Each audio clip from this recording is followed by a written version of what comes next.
नई सरकार चुनौतियों का ताज, ये इसलिए कहा जा रहा है क्योंकि विपक्ष इस बार कुछ अलग अंदाज में है, ज्यादा शक्तिशाली है। तीसरे कार्यकाल में जब से पीएम मोदी ने बागडोर संभाली है, कहीं से नहीं लग रहा है कि पीएम मोदी अपने फैसलों में अपने सहयोगियों के दबाव में है। ये बात भी स्पष्ट है, जैसा पहले कहा जा रहा था, चाहे मंत्रिमंडल गठन का मामला हो या अपने नए विजन को आगे रखने का मामला हो। वहीं 18वीं लोकसभा के आगाज पर पीएम मोदी ने साफ किया कि नए संकल्पों के साथ आगे बढ़ेंगे। विपक्ष भी तमाम मुद्दों को लेकर मुखर है। जाहिर है नई सरकार के सामने चुनौतियों का ताज भी है। इस पर चर्चा करेंगे, लेकिन उससे पहले ये रिपोर्ट। 18वीं लोकसभा के आगाज पर पीएम मोदी ने विकसित भारत के संकल्प को दोहराया। साथ ही कहा, ये नई उमंग, नए उत्साह और नई गति को प्राप्त करने का अवसर है। विश्व का सबसे बड़ा चुनाव बहुत ही शानदार और गौरवमय तरीके से संपन्न हुआ। यह 140 करोड़ भारतवासियों के लिए गर्व की बात है। श्रेष्ठ भारत निर्माण का, विकसित भारत 2047 तक का लक्ष्य, ये सारे सपने लेकर के, ये सारे संकल्प लेकर के आज 18वीं लोकसभा का प्रारंभ हो रहा है। वहीं पीएम मोदी ने इमरजेंसी को लेकर विपक्ष पर निशाना साधा। ये 50 साल इस संकल्प के हैं कि हम गौरव के साथ हमारे संविधान की रक्षा करते हुए देशवासी संकल्प लेंगे कि भारत में फिर कभी कोई ऐसी हिम्मत नहीं करेगा। ये तस्वीरें लोकतंत्र के मंदिर की सच्ची तस्वीरें हैं। नई लोकसभा का पहला दिन बेहद खास रहा, जब प्रधानमंत्री नरेंद्र मोदी, गृह मंत्री अमित शाह, रक्षा मंत्री राजनाथ सिंह समेत कई सांसदों ने शपथ ली। प्रोटेम स्पीकर भर्तृहरि महताब ने शपथ दिलाई। बहरहाल विपक्षी तेवर साफ दिख रहे हैं। प्रोटेम स्पीकर को लेकर विपक्ष ने प्रदर्शन किया। कांग्रेस और एसपी के सांसदों ने संविधान की कॉपी लेकर संसद के बाहर विरोध प्रदर्शन किया। नॉर्म्स को, डेमोक्रेटिक नॉर्म्स को तोड़ रहे हैं, इसीलिए आज हम ये दिखाना चाहते हैं, भाई मोदी जी आप संविधान के तहत चलिए। फिलहाल पक्ष और प्रतिपक्ष दोनों ही तैयार हैं। सवाल यही, 18वीं लोकसभा क्या नए संकल्प के साथ कदम ताल कर पाएगी? Bureau report, Bharat express. तो बातचीत के लिए बड़ा अच्छा पैनल मेरे साथ मौजूद है। खेमचंद शर्मा जी, प्रवक्ता बीजेपी के तौर पर एक बार फिर मेरे साथ इस मंच पर जुड़ रहे हैं। खेमचंद जी, स्वागत है आपका। डॉक्टर टीना कर्मवीर भी प्रवक्ता कांग्रेस के तौर पर मेरे साथ जुड़ रही हैं, और एक बहुत ही खास मेहमान हमारे साथ हैं, स्नेहलता श्रीवास्तव जी, जो कि पूर्व सेक्रेटरी जनरल हैं लोकसभा की। स्नेहलता जी, मैं आपका भी बहुत बहुत स्वागत करता हूं। और आपका यहाँ पर होना तो इसलिए भी महत्वपूर्ण है कि मेरे जहन में भी लोकसभा के बारे में और ये जितनी भी प्रक्रिया होती है इसके बारे में बहुत सारे सवाल आते हैं, दर्शकों के जहन में भी आते होंगे। तो मैं शुरुआत आपसे ही करना चाहूंगा स्नेहलता जी। सबसे पहले ये बताएं कि विपक्ष और पक्ष, इसकी तादाद, ये क्योंकि आज मुद्दा रहेगा, टीना जी और खेमचंद जी से जब बात होगी तो ये एक बड़ा मुद्दा आएगा। इनकी जो तादाद होती है ये कितना असर डालती है, और इस बार पिछले 2 टेन्योर के मुकाबले इस बार देखें तो विपक्ष की तादाद मजबूत है। पहले दिन से हंगामा भी देखने को मिल रहा है। कितना असर पड़ता है सरकार के काम करने पर? सरकार को कितना सतर्क रहना पड़ता है, क्योंकि ये भी कहा जाता है कि विपक्ष यानी जनता की आवाज। तो सरकार चलाने के लिए देखिए पर्याप्त बहुमत एनडीए के पास में है।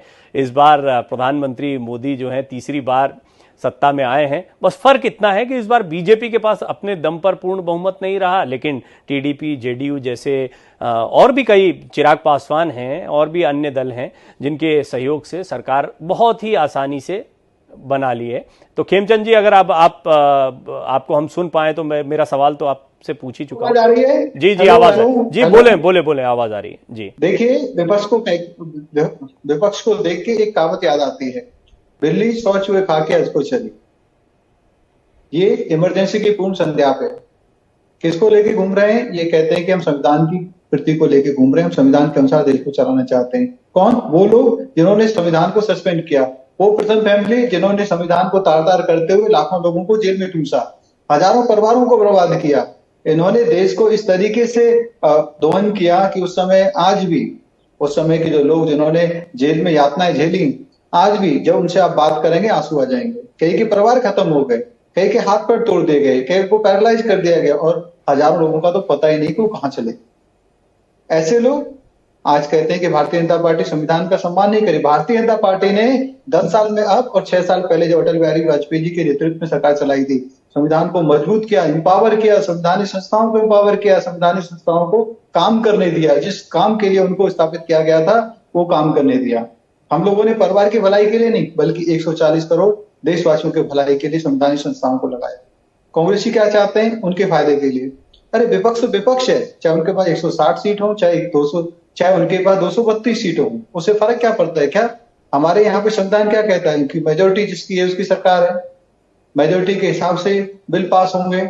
इनको क्या लगता है कि अब हंगामा ज्यादा करेंगे तो ये जो काम को रोकने में कामयाब हो जाएंगे, काम को नहीं होने देंगे? क्या ये सही अप्रोच है? नहीं। संसद में चाहे विपक्ष हो या पक्ष हो, देश के लिए उनको चुना गया है, देश के काम करने के लिए चुना गया है, जनता की आवाज उठाने के लिए चुना गया है, जनता की भलाई के लिए चुना गया है, ना कि अपने पर्सनल एजेंडा को आगे रख के। आपके ये दोनों पॉइंट बड़े वैलिड हैं और इसमें खास तौर पर जो दूसरा बिंदु है, डॉक्टर टीना कर्मवीर भी मजबूती से अपनी बात रखती हैं। तो स्नेहलता जी, मैं जाऊंगा, ये पॉलिटिकल डिबेट तो लंबी चलेगी, लेकिन आपसे एक सवाल जो मैं पहले पूछ रहा था वो ये था कि पक्ष और विपक्ष की तादाद जो है बड़े मायने रखती है। पिछले 2 टेन्योर में हमने देखा कि सत्ता पक्ष बड़ा मजबूत था, लेकिन इस बार विपक्ष की भी तादाद ठीक ठाक है। आप कैसे देखती हैं आपकी, क्योंकि आप सेक्रेटरी जनरल रह चुकी हैं लोकसभा की, तो जब ये फर्क होता है तो इससे कितना असर पड़ता है सरकार की कार्यप्रणाली पर? देखिए, विपक्ष मजबूत होने से तो प्रजातंत्र के जो प्रक्रिया है उसमें मदद ही मिलती है, ऐसा मेरा मानना है। और उसमें जो अपोजिशन का, जो विपक्ष का, मैं कहूंगी कि जो संविधान की रक्षा की बात वो कर रहे हैं, उससे मुझे लगता है कि जो जनता से जुड़े हुए मुद्दे हैं उसमें उसे निकाल के ले जाने में संसद में कोई परेशानी नहीं होना चाहिए।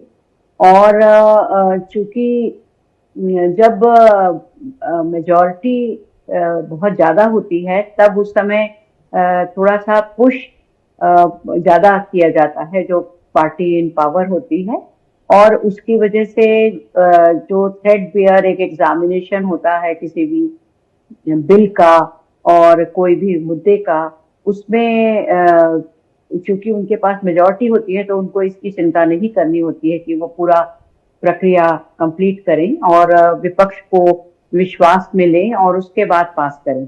तो इस बार चूंकि विपक्ष की स्थिति पहले से थोड़ी बेहतर है, तो उसमें ये मेरा मानना है कि x secretary general of Lok Sabha कि इससे जो भी प्रक्रियाएं हैं जो जनता के पक्ष वाली हैं उसमें कोई भी समस्या नहीं आएगी अगर विपक्ष जिम्मेदारी से काम करे। कितनी सुंदर बात आपने कही है और बहुत ही बैलेंस आपकी ये टिप्पणी रही है, और मैं इसीलिए जैसा मैंने शुरुआत में कहा था कि आपका पैनल पर होना बड़ा जरूरी था आज।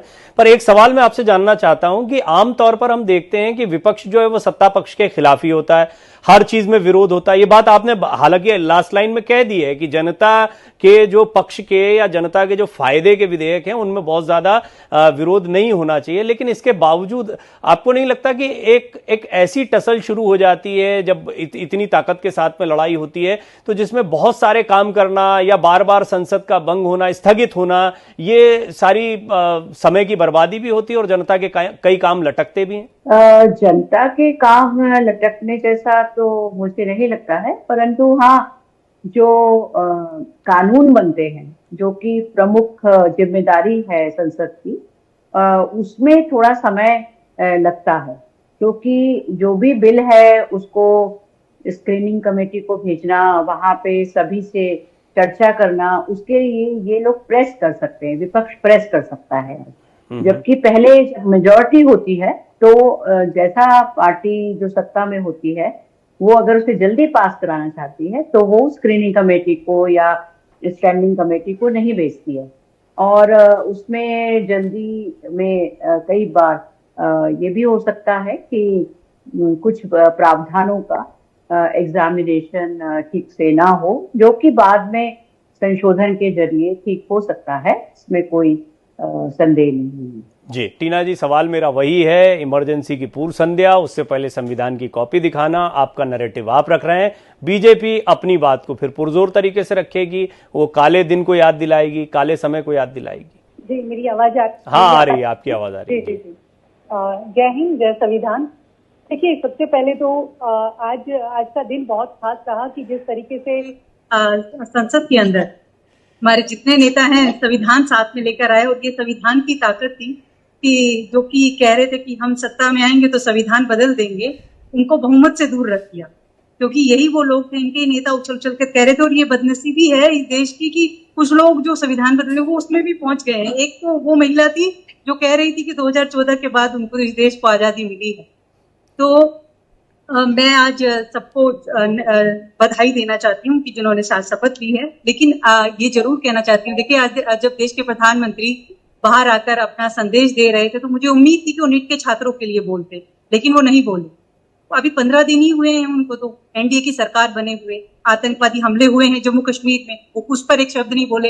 पिछले 1 साल से अधिक समय से मणिपुर जल रहा है, लेकिन वो एक मुंह से मैं से मणिपुर नहीं बोले, वो मैं से महंगाई नहीं बोले। आप देखिए कि सत्ता में आए तो टमाटर महंगा कर दिया, दूध दही सब महंगा कर दिया, आते ही टोल टैक्स महंगा कर दिया, लेकिन वो नहीं बोलेंगे क्योंकि उनको जनता को डाइवर्ट करना है। हाँ, लेकिन उनके चेहरे पे मायूसी जरूर देखी गई है, डर जरूर देखा गया है। अदरवाइज तो हमने भी देखा है कि संसद के अंदर कितना सीना चौड़ा करके 56 इंच का कि मैं एक अकेला सब पर भारी बोलने वाले प्रधानमंत्री आज थोड़े सहमे सहमे हैं। और ये जनता की ताकत है, ये संविधान की ताकत है कि जो अहंकारी सत्ता में बैठे हुए थे उनको अहंकार उनका कहीं ना कहीं तोड़ा।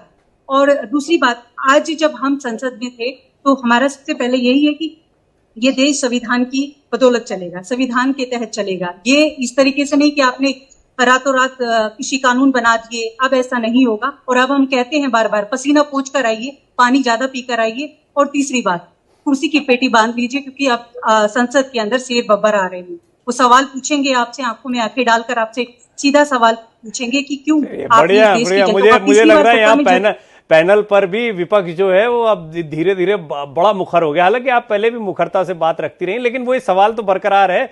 इमरजेंसी का काला इतिहास ये हमेशा आपके सामने रखते हैं और आप संविधान की बात करते हैं।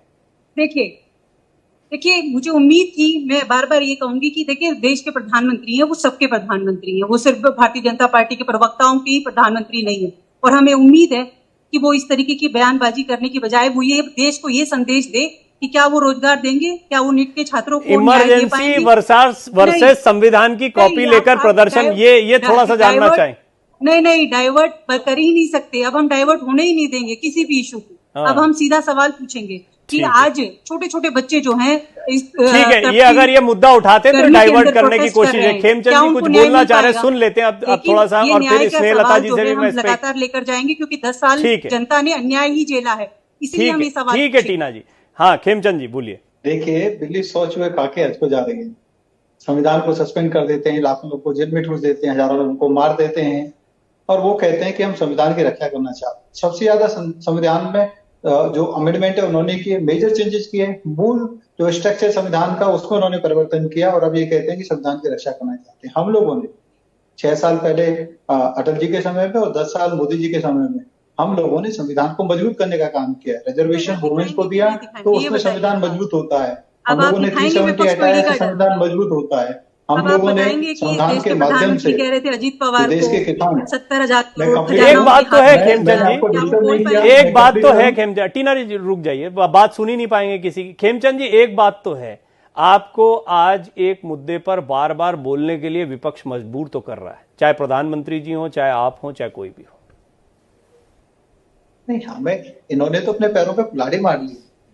ये इमरजेंसी की पूर्व संध्या पे संविधान की बात कर रहे हैं, तो लोग पूछ रहे हैं किस मुंह से बात कर रहे हैं।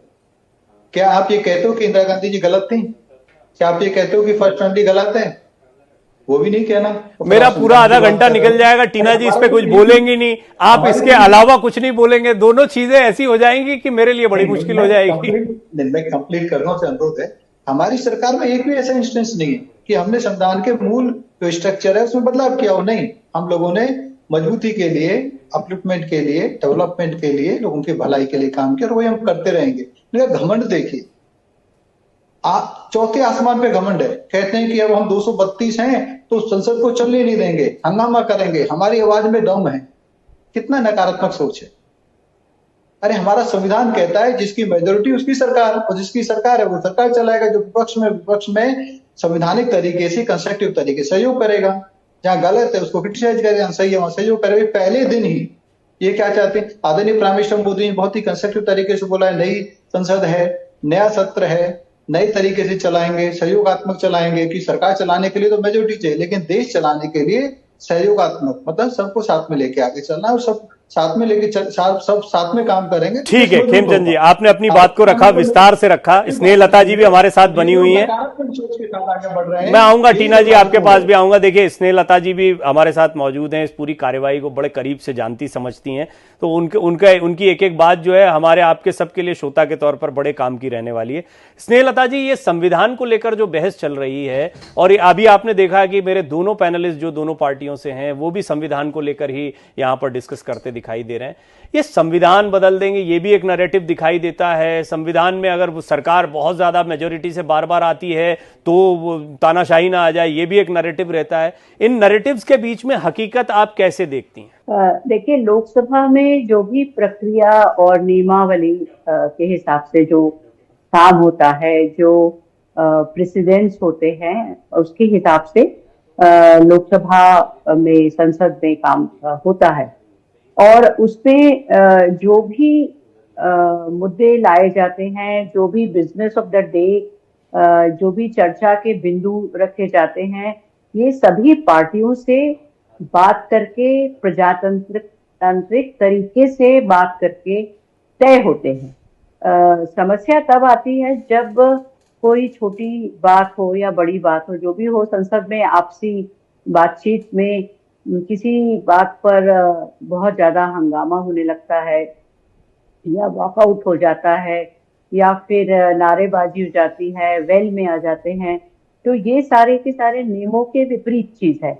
और विपक्ष का अगर हम एक कंस्ट्रक्टिव रोल ले, और यदि वो संविधान की बात करते हैं, मैं तो बहुत खुश हूँ कि अगर आप संविधान की रक्षा करना चाहते हैं तो आपको और जो सत्ता में पार्टी है, दोनों को नियमों के हिसाब से और संविधान के अनुसार चलना चाहिए, और चलना पड़ेगा, क्योंकि जो भी नहीं चलेगा उसको जनता देख रही है, और उसका खामियाजा कहीं ना कहीं भुगतना पड़ सकता है भविष्य में। जी, दोनों को ही संविधान के हिसाब से चलना होगा। अब क्लोजिंग कमेंट की तरफ जा रहे हैं, आप कुछ कहना चाह रही थी टीना जी, फटाफट अपनी बात कहें। देखिए, मैं यही कहना चाह रही थी कि अब जो है संविधान के इतर कोई बात ही नहीं होगी, क्योंकि देखिए हमें भी जनता ने बहुत अच्छा जनादेश दिया है, ताकि हम जनता की आवाज निखरता के साथ उठा सके संसद में। क्योंकि जिस प्रकार से अब देखिए, ये अब वो दिन नहीं है कि 146 सांसद जो है सस्पेंड कर दिए जाए, माइक बंद कर दिए जाए। अब वो समय चला गया है, अब तो सीधे सवाल पूछे जाएंगे, और ये कह नहीं सकते, क्योंकि देखिए संविधान में बार बार कहती हूँ, 3 चीजों से बहुत नफरत करते हैं। बाबा साहब से नफरत करते हैं, संविधान से, और संविधान के बदौलत जो आरक्षण मिलता है उस आरक्षण से नफरत करते हैं। और जिस तरीके से आप संसद भवन में भी देखिए मूर्ति हटा दी गई।